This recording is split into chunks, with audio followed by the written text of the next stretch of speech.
sur la méthode décidée exactement. Vous savez, on a un paradoxe, c'est que nous battons beaucoup pour l'élevage local, la production. Il y a des efforts qui sont réalisés, des avancées. Cependant, lorsqu'on a 26 000 tonnes de consommées localement, il y a 3 500 tonnes produits et des éleveurs qui sont mal dans leur peau, vivent les mêmes contraintes qu'on a au niveau national, c'est-à-dire l'endettement, dette fiscale et sociale, sécurité du circuit de production, etc.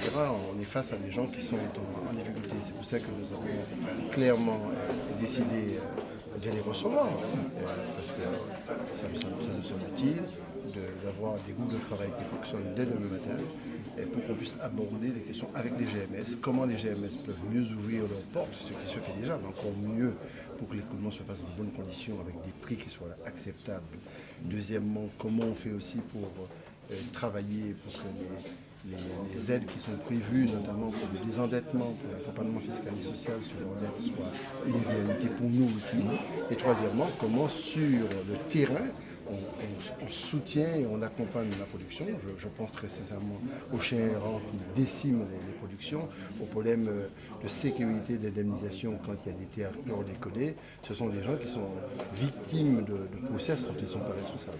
D'accord, 30% environ de la production locale est consommée par les collectivités, on va dire ça comme ça, parce qu'il y a aussi les restaurants, etc.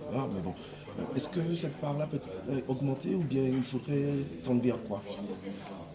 Je crois que très honnêtement, on a à la fois l'obligation mais à conventionner à la fois avec les collectivités, je pense aux restaurants scolaires, mais aller peut-être beaucoup plus loin demain, notamment dans l'hôtellerie, passer des conventions, accompagner pour que la production locale s'écoule.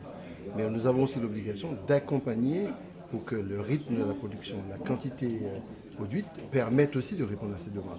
Donc nous devons à la fois agir sur le terrain pour améliorer le volume de production, la qualité de la production. Le travail en cours actuellement dans les différentes instances me semble essentiel, comme CODEM, etc. Mais il faut absolument que le producteur puisse trouver de quoi se nourrir et avoir un revenu stable, et plutôt que de produire à perte systématiquement et que la commercialisation, par exemple dans les grandes surfaces, se fasse sous la forme de publicité commerciale, quoi. Donc il faut véritablement repositionner la production locale dans les meilleures conditions.